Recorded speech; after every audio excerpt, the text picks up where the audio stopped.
Hi everyone, welcome back to the channel. In this video, we are going to talk about the downfall of Dream11. When we talk about India's digital revolution, names like Paytm, Flipkart, PhonePe, Zomato, and Swiggy dominate the conversation.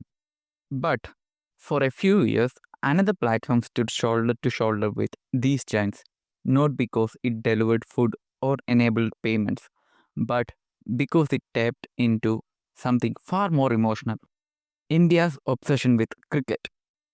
Dream11 was not just an app, it was a cultural phenomenon. It turned millions of ordinary Indians into armchair strategists, fantasy team managers, and digital sport investors.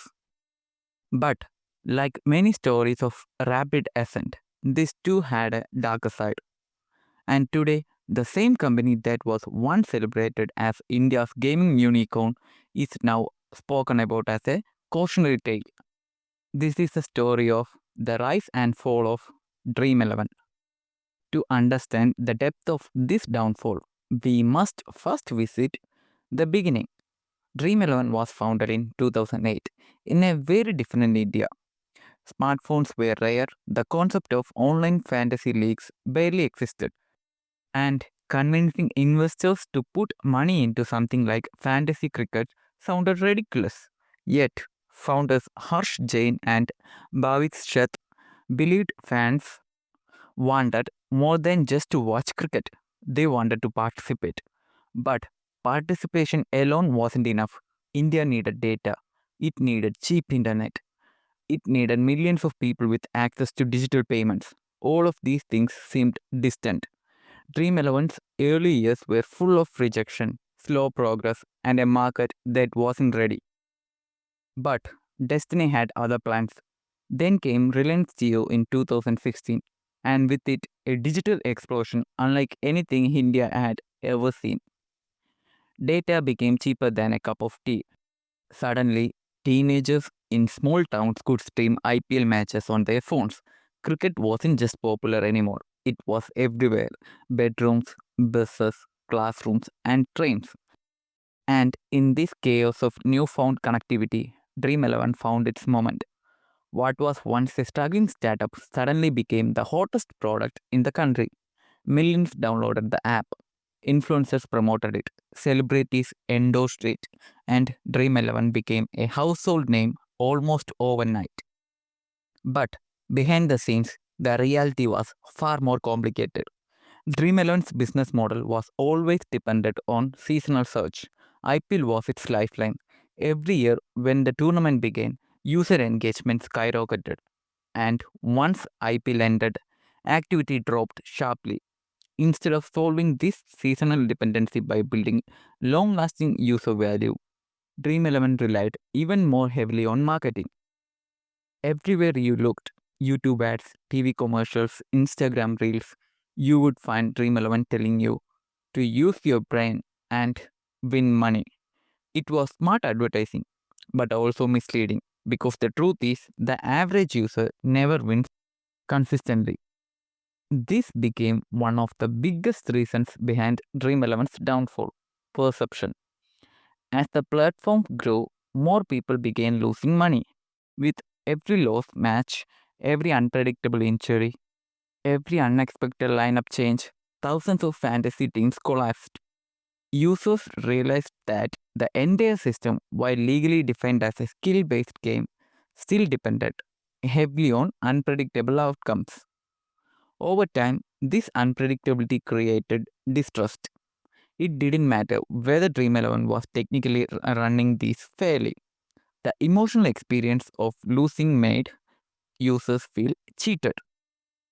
And then something even more damaging happened. Stories began surfacing on social media. Stories of users who lost large sums, people who borrowed money, people who fell into addictive behavior. At first, these stories were isolated, but soon they became widespread. The narrative around Dream11 changed from fun way to play fantasy sports to dangerous, addictive betting like platform. Even though Dream11 kept repeating that it was not gambling, that it was a game of skill. The public perception had already shifted. But nothing impacted Dream11's downfall more than the Indian government's intervention. For years, different states had debated whether online fantasy sports were legal.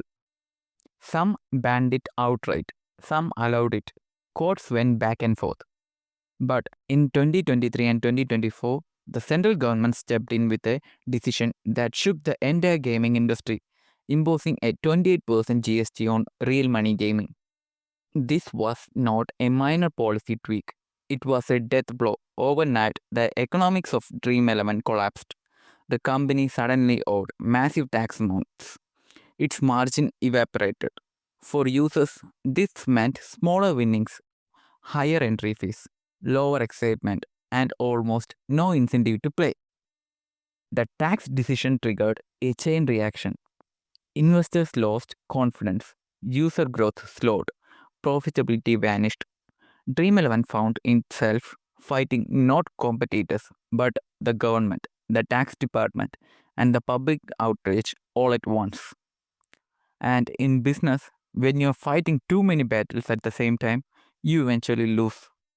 But government policy wasn't the only enemy.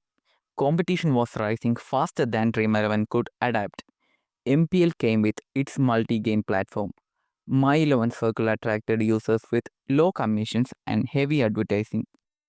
Smaller apps in Tier 2 and Tier 3 cities offered local incentives and lower entry barriers.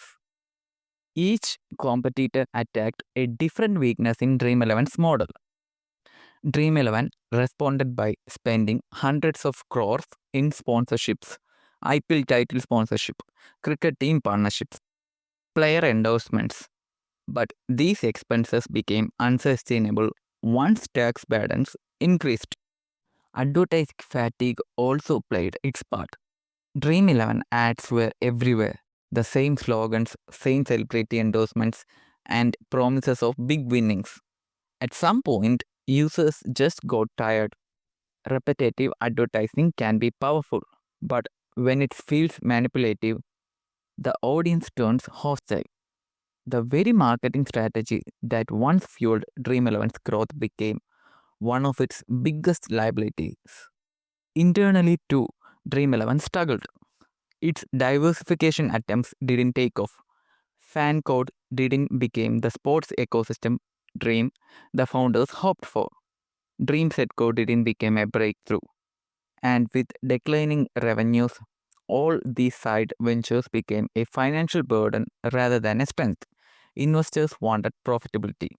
Dream11 wanted growth. Neither happened. And then came the legal issues, tax rates, GST disputes, courtroom battles. Every time Dream11 appeared in the news, it was for the wrong reason. Even if these were standard legal procedures for large companies, public perception doesn't care. People read headlines, not judgments. For many users, Dream11 became a company always in trouble with government, and that alone was enough to drive them away. In the end, India's parliament passed a sweeping bill banning online gambling after government figures showed companies had stripped $2.3 billion annually from 450 million people. And that was the end for Dream11. Dream11's rise was iconic, but its downfall was inevitable. And I believe the government did the right thing. So, what do you guys think?